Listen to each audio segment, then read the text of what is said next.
So please excuse the fact that I don't have any kind of intro slide or anything like I normally do. I try to, but yesterday digging these crinum and hymenocallis, we were out from about just after 7 in the morning until near 7 at night, 6:30 at night. And so I was finishing up the touches on this, but I think I fell asleep before I could do the intro slides and things. So I'm going to jump right into it. Elaeagnus formosa, sometimes it's called a Himalayan honeysuckle. It is related to honeysuckle, but it is not an invasive plant around us.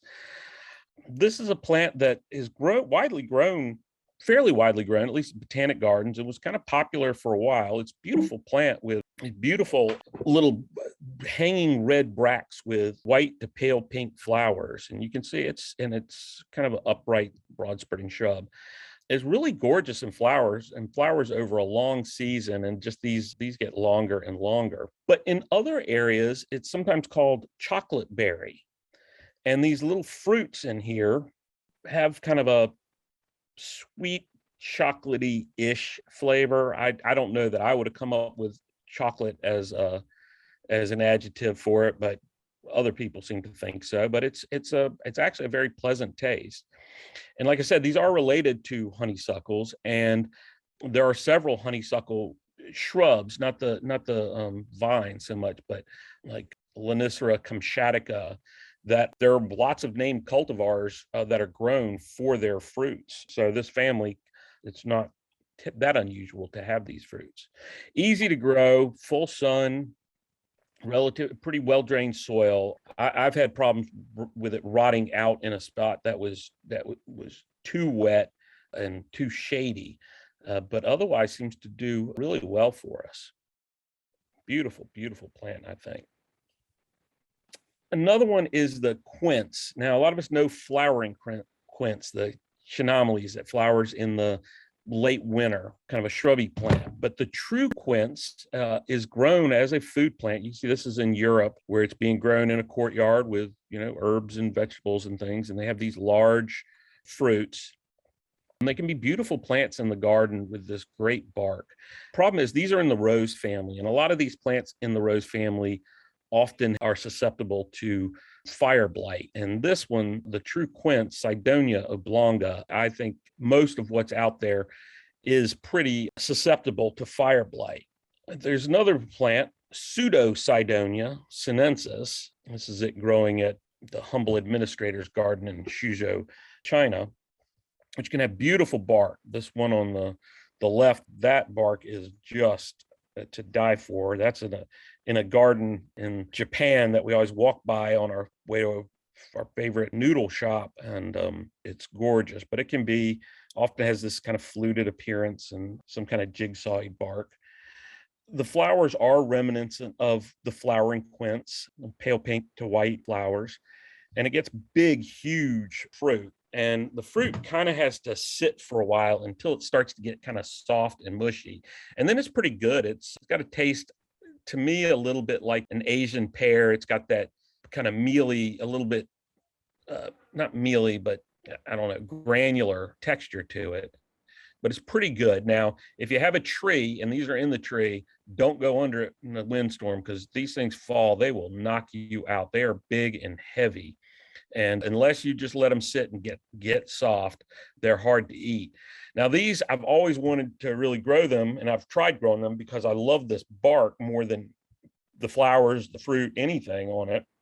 And we've just recently been given from a friend of ours in the mountains of North Carolina, we've been given one that is supposedly quite fire blight resistant. It's in the nursery now, but I'm excited about that. So he's one of the people that always drools over this plant with me. One that has traditionally been grown in Europe, but not so much in the US that I've seen is, this is another plant in the rose family, is Mespelis germanica, the medlar. And it's another flowering tree. Again, these plants in the rose family can have fire blight problems with us. So, you need to plant it in a spot that gets really good air movement, so you don't have so many fungal problems. But it makes an attractive tree. It's beautiful white flowers. And then these fruits, which Think of them like tiny little apples. Somebody in the chat earlier said something about the amelanchier that they grow, that the birds all get the fruit before they have a chance to. And amelanchier or serviceberry or shadbush is a plant that didn't make my list, but is another great ornamental plant for the fruit. And so you think about this as a larger version of that. Same thing with hawthorns. They also have these fruits. But if you look at that, you can see how that's related to an apple or something like that, which is also in the rose family. Now, shifting gears a little bit to something not in the rose family are barberries. People don't think about barberries for their fruit, but in some areas, the fruit is quite important. Traditionally, in the Pacific Northwest, some of the native barberries there the fruits have been eaten. I think all barberry fruits are perfectly fine and edible. Same thing with mahonia. Some people lump the two groups together. You can eat mahonia fruit, but I've never tasted mahonia fruit that was very tasty. But barberry fruit, I only put in ones that I have actually tasted that I thought were good. This is one of my favorite barberries, Barberry wilsoniae. This is a form called Ace, which is foliage color. The new growth comes out with this pinky rosy cast and then goes icy blue. I just love this plant. This is just a wild collection of it, growing at Quarry Hill Botanic Garden in the fall when it's in full fruit, and it's gorgeous in fruit as well.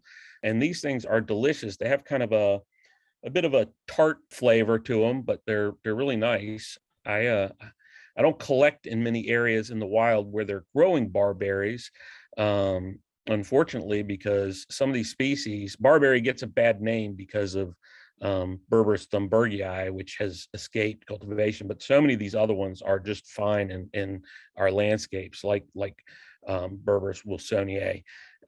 And I like collecting plants where the fruits are edible, because then I can eat the fruits and spit out the seeds. It's easy cleaning the seeds that way. There are other ones. Berberis jamesiana forms these long panicles of yellow flowers that hangs down. It's a big shrub. It can grow 8 to 12 feet tall and have these big arching branches. But if you have room, it's just spectacular in flower when it's covered with these long panicles. And it's not the only barberry that does this, have these panicle flowers. But then these fruits are, again, just delicious. Another one, kind of that same tart flavor to them that won't quite pucker your mouth, but it's like eating a Sour Patch Kid or something like that, or sour gummy worms. Viburnum opulus variety americanum, sometimes Viburnum trilobum, it's the same thing.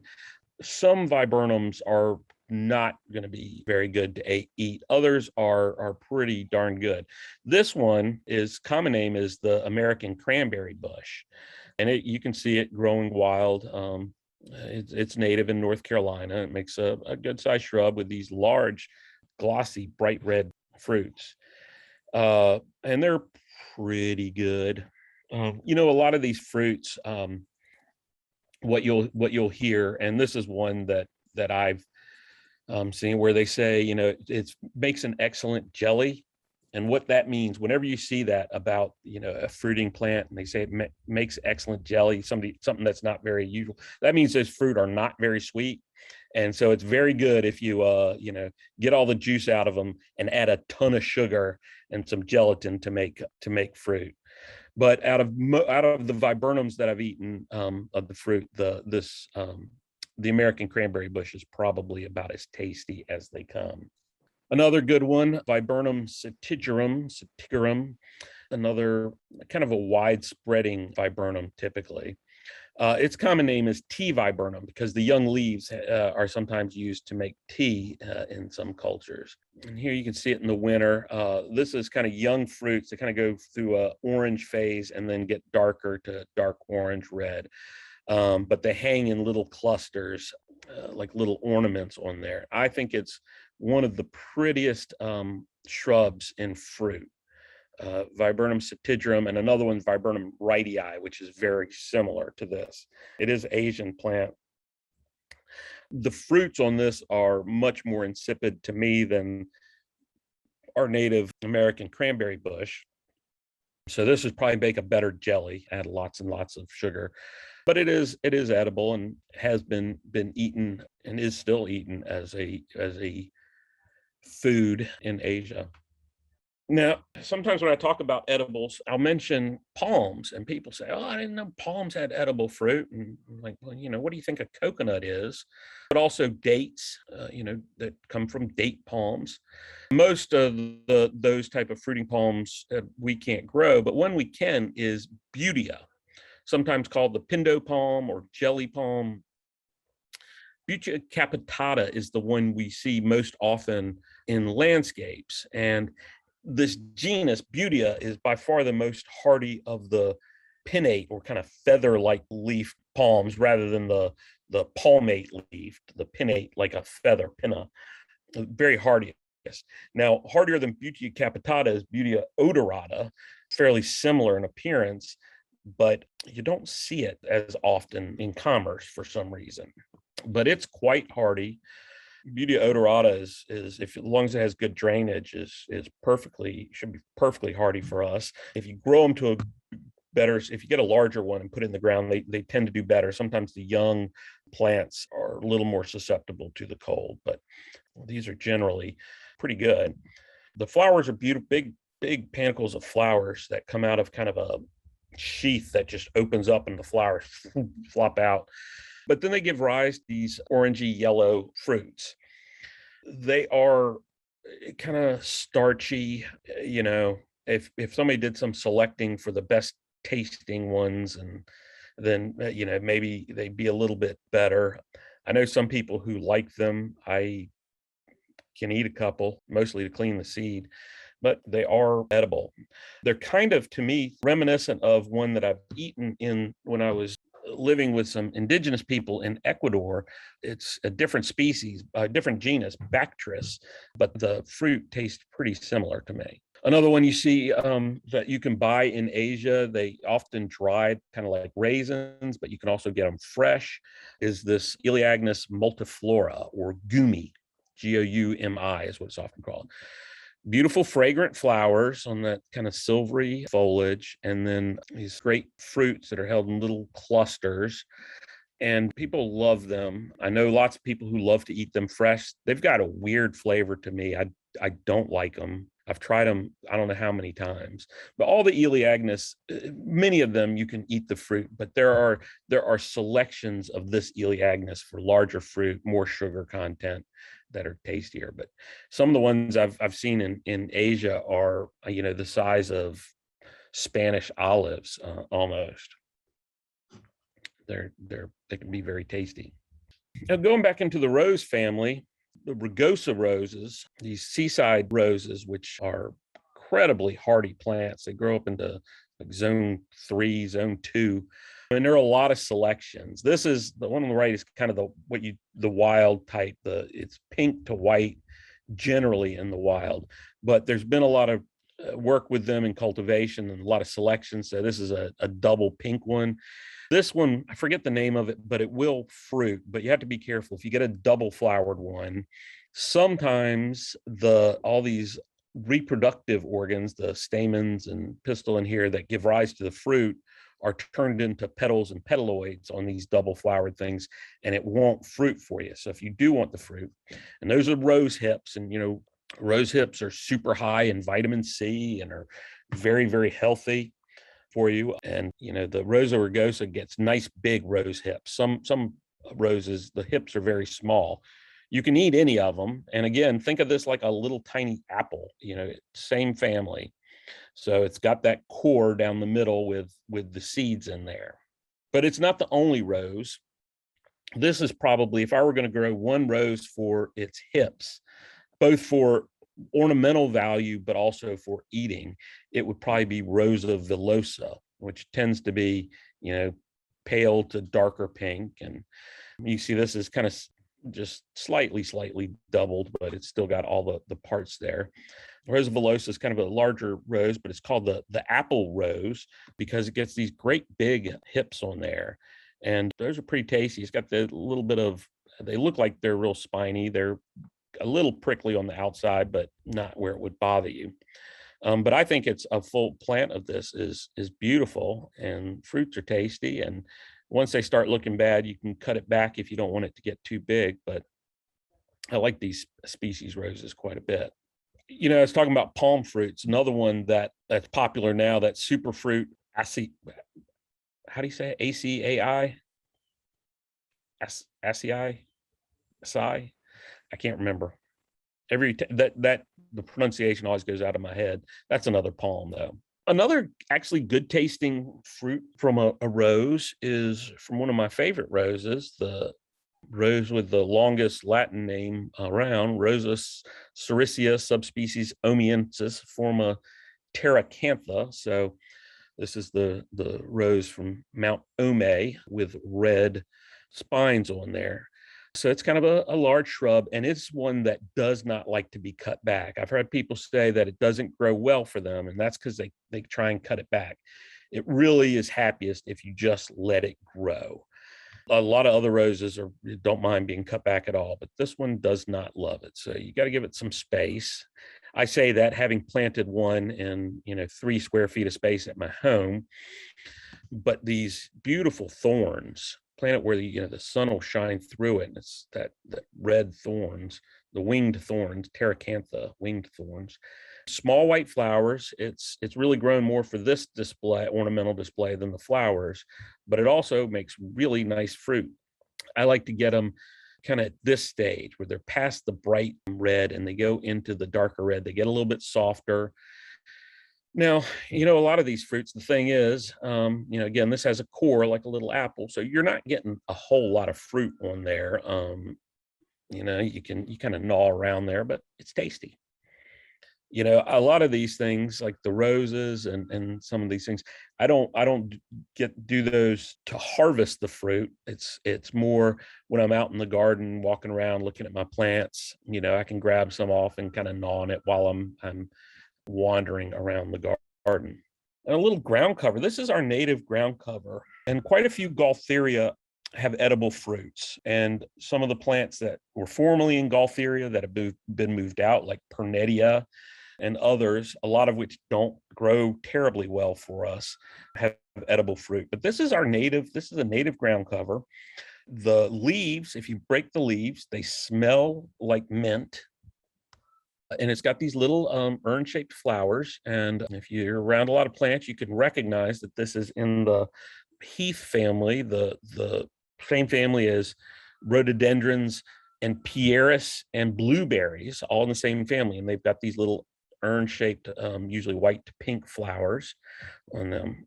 And then they'll form these bright red fruits. And you can see these in the woods in North Carolina and other places. And I had never realized until I was out with a great botanist that the fruit is edible, and some people love it. It's got I don't know how to, just maybe like a turpentine little, just a hint of that to me. He didn't get that, but this is sometimes, cranberry is kind of applied to this name, which incidentally, cranberries are in the same family, in the heath family, the Ericaceae.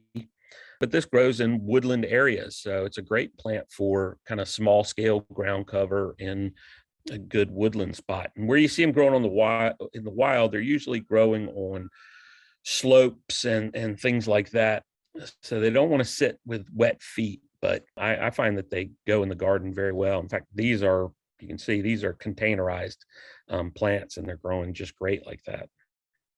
Now into some vines. I love vines. Those of you know me know I love vines, and the kiwi vines are great. There are so many of them, just dozens of species. Now, if you really want, you can get a named selection that has the nice big fruits. This is Actinidia deliciosa, as the name implies. It's got good fruit. Actinidia, I think all of them, I'm not 100% sure if it's all of them, but I think so, have separate male and female plants. So there are some self-fruiting selections of them, but mostly you want to make sure you have both male and female plants. So that's always something to look for. This is what a male flower looks like. I was at somebody's house in the Raleigh area, and their actinidia was in full flower, and it was huge. It was covering this big arbor, and these got these big hairy leaves and thick stems. It's really beautiful vine. It was gorgeous, and took this picture at their house with it in flower. And she said, I've had this kiwi forever and it never fruits for me. It flowers great, but I never get fruits. Is it because I don't have enough pollinators? And her garden was filled with bees and insects and everything. And I said, no, unfortunately, you don't have a female plant. You only have a male plant. And she said, so should I just get rid of this and get a female? And I said, no, you should get a female and grow it with this, because that's what you need. You need them both. And if you have both, you'll get these kiwis, and they're great. And you see how they grow. They kind of hang down. So the easiest way, I love them growing on trellises that go overhead, and you just keep all the vines on the outside of it, and then all the fruit will hang down below. These are native to Asia, despite the name kiwi. Just New Zealanders were really good about kind of claiming it for their own. They do grow quite a few of them there, but it's down in Texas at Stephen F. Austin. They're doing a lot of research with kiwis right now for production. Actinidia arguta is another good eating kiwi. Although again, most are, but some are very, very small, more like grape size than what you get in the grocery store. But some of these actinidia have this great variegation on their leaves, the pink and white. Actinidia arguta is one that does that, doesn't have the fuzzy leaves like deliciosa. Often the ones that have the best color are male. Not always, but the best color tends to be on the males. So you be aware of that if you really want the fruit. Here you can see these are, again, male flowers. Not sure why I only have pictures of male flowers on the actinidia, the kiwis, but much smaller flowers than on deliciosa. Oh, I don't have a fruit picture of it. It must have gotten left off. But the fruits on actinidia arguta are about a half to a third the size of actinidia deliciosa, but they're, again, delicious. They taste just like a kiwi. Another fruit that probably I'm not going to convince people in the U.S., most people to grow for eating is Holbelia. This is Holbelia latifolia, I believe.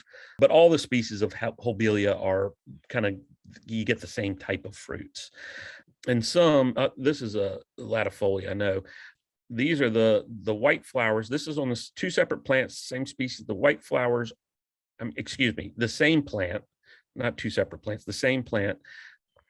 These white ones are the female flowers, and these purple ones are the male. And they kind of open up, start white, open up to this darker purple as it ages, but the female ones are white on this one. And what you get is this weird fruit, kind of opens up, and what you eat is this kind of slimy mass that's around the seeds, and they are delicious, absolutely delicious. They're gross, but it is delicious. And I know because I've collected these in the wild, and that's the easiest way to get them clean, is just to kind of suck on them and then spit the clean seeds into a bag and then rinse them off at the hotel later. I often find these vines because on the ground will be a bunch of old fruits and things there, because monkeys will, that if there are any of these around and there are monkeys around, they will be all over them. And this is it just before it splits all the way open like that. And these would be good ripe fruits for eating, and quite tasty. Another vine closely related to Holbelia is Stauntonia. The Holbelias and the Stauntonias are evergreen vine. Some are evergreen. Most are pretty good and evergreen. This is the flowers, beautiful flowers. These look like those are male flowers, but you'll get male and female often on the same plant. And then these are the fruit. Again, you eat kind of the stuff around the seeds, and I just love it. I see quite a few questions there in the chat. I haven't read them, but happy to answer any of those that we have. Mark, we have some questions about rose hips and how you eat them. People are talking about jelly and tea, and I guess people are wondering if you can eat any of them just off the plant. or if they're all that kind of fibrous-y, you know.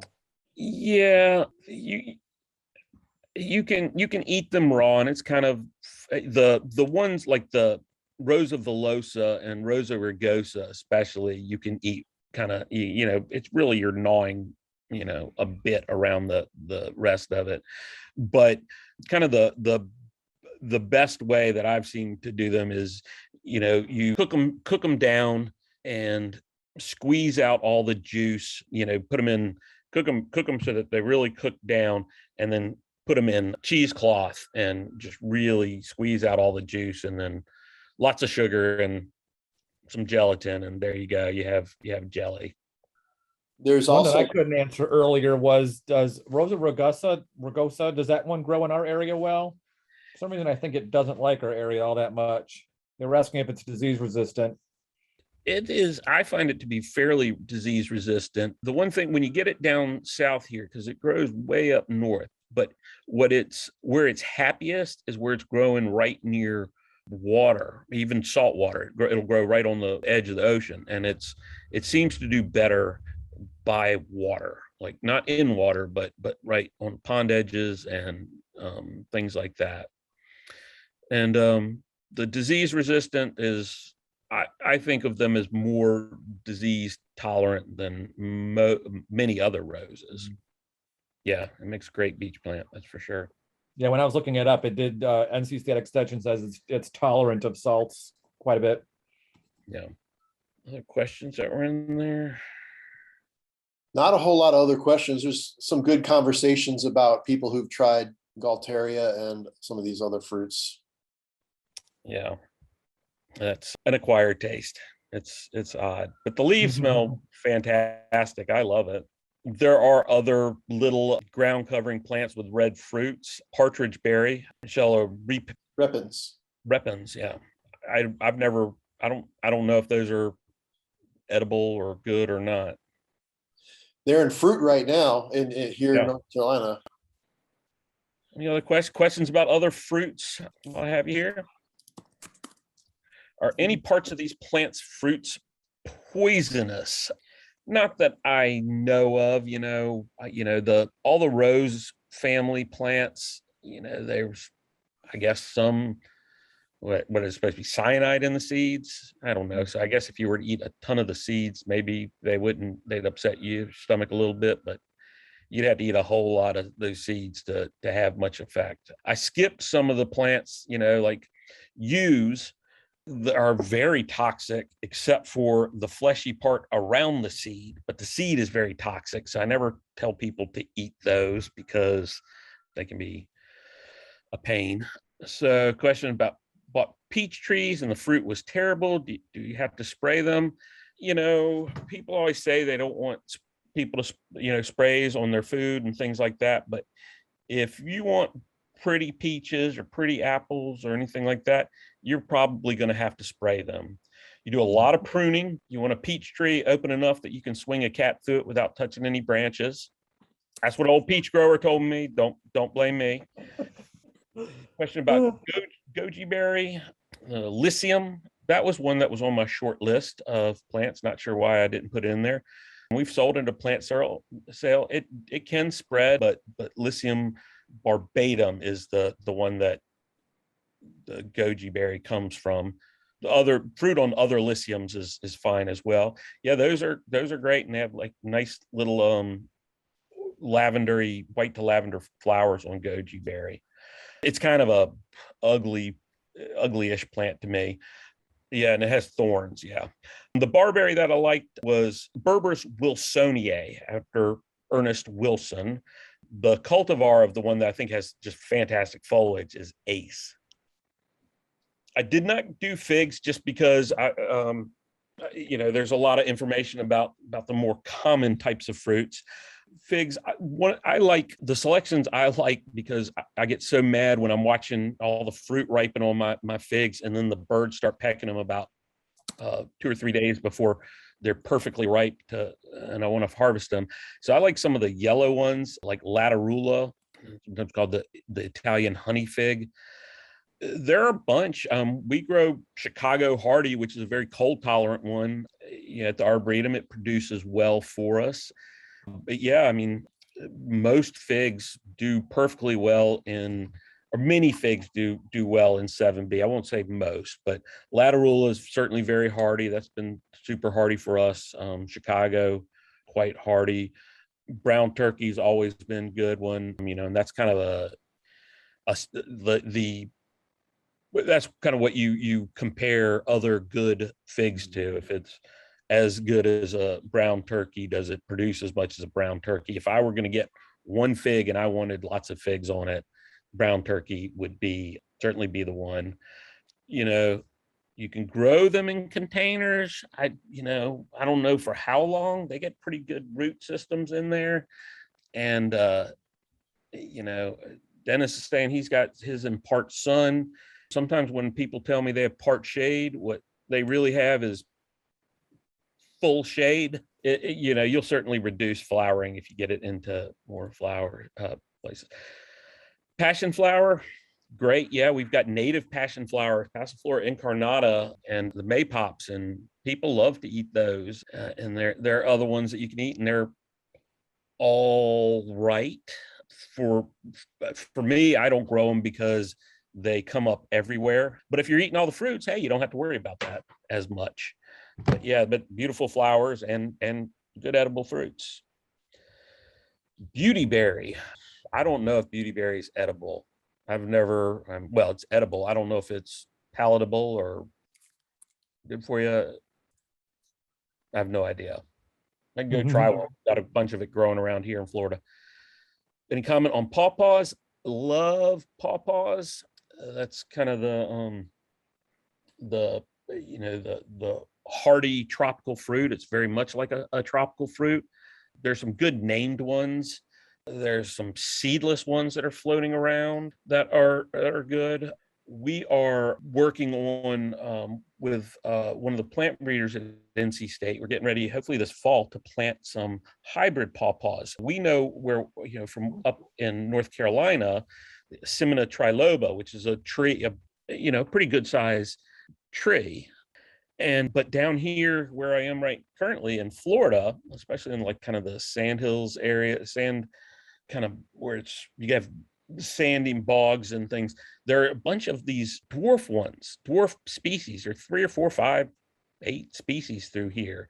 Asimina angustifolia and other ones. And those plant breeders bred some of those so that they're smaller statured, hopefully with showier flowers. Some of these little shrubby ones from down here in Florida have big white flowers. They look almost like trillium flowers, Trillium glandiflorum flowers. And we haven't brought them to fruit yet. So, I don't know how good the fruit's going to be. I don't know how good the fruit on these little species are, but hopefully with a cross, we'll get really good fruit. Jujube, another great plant. It's Ziziphus jujube. There are great named ones. We have even the unnamed ones that aren't really selected for the fruit generally have pretty good fruit. Sometimes a lot of the ones that aren't selected specifically for fruit have a really thick skin. And so it's almost like eating, muscadine grapes or something, where you don't eat the skin on there. But some of the ones that have really been improved for fruit production, you can eat the skins on them as they are. Yeah, passion flower will go everywhere. Remember, invasive and a garden thug are 2 different things. Be careful with the word invasive. It gets thrown around a lot. Invasive, it's not invasive. It's a garden thug. Key limes in a pot. I don't know. You have to talk to somebody who grows citrus. Know when you pick them. I guess you pick them when you need to make a pie or gin and tonic. All right, so beautyberry is apparently edible. Ziziphus, comment from, hey Rick, how are you doing? Good to hear from you. It can spread aggressively. That's certainly can be a problem. Tends to be more of a problem if you're planting under it. If you're cutting those roots, that'll really start it to spread around underground, but it doesn't necessarily have to. And sometimes I had one I was trying to reclaim in a area at another botanic garden I worked in, and it was just this 10-foot wide just full of suckers. And we went in there and cleaned all that out up to the main trunk. And I was there for another 8 years after that. And we never had suckers. Figs, extreme heat and humidity. My first introduction to eating figs off of the plant was in my great grandmother's house in her garden in New Orleans. So I think heat and humidity is good. How about Jerusalem artichoke? I very consciously stayed with fruits, and Jerusalem artichoke is a root. It is edible and it's great. It's like a even tastier potato, and yeah, it's great. And yeah, the beautyberry, American beautyberry, not the Asian beautyberries. You can take the leaves and rub them on you, and they keep the bugs away. And this morning, I actually did that because the no-see-ums were out in force this morning, and I got beautyberry leaves here in Florida. It's a ditchweed. It was a literal weed growing up between pots where I was, and rubbed it all around. It was great. Well, I enjoyed that. That was it. Yeah. Yeah, a lot of good questions, and I think things are petering out now. So thank you everyone for joining us today. Put in your last minute questions into the chat, or you can unmute yourself and talk if you want. Well, I probably have good timing because I'm looking back to the west of me and it's getting conspicuously darker. And I don't know if you can hear the thunder behind me, but the thunder is getting louder and louder. So it's just in time for me to go back out into the rain and finish gathering plants for the Arboretum. All right, everyone. Thank you for coming to today's Midweek with Mark talk. I hope you enjoyed it, and we will see you all next Wednesday. We'll be talking about annuals. All right. Goodbye, everybody. Bye. Goodbye. Thank you, Mark. Thank y'all for joining us. Thank you, Mark. Hey, good to see you, Janice. And thank you. Take care. Bye.